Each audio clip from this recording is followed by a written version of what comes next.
Cholesterol bile बनाने में मदद देता है, जो खाने से फैट्स और विटामिन को जज़ब करता है, और सबसे अहम ये हार्मोन्स बनाने के लिए जरूरी है। जैसे जैसे उम्र बढ़ती है हार्मोन्स कम होते हैं और हम जल्दी बूढ़े होने लगते हैं, लेकिन अगर कोलेस्ट्रॉल मुनासिब मिकदार में हो तो हार्मोनल बैलेंस बेहतर रहता है और स्किन जवान लगती है। विटामिन ए और ई की अहमियत। स्किन के लिए सबसे अहम फैट सॉल्युबल विटामिन हैं, जिसे विटामिन ए और विटामिन ई।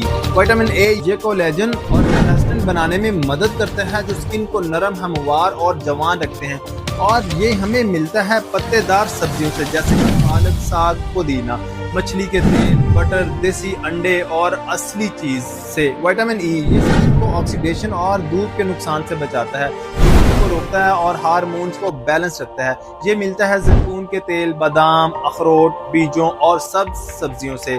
किन चीजों से बचना जरूरी है? अब सवाल ये है कि स्किन को नुकसान किन चीजों से होता है। सबसे पहले नंबर पर है AGEs advance glycation end products.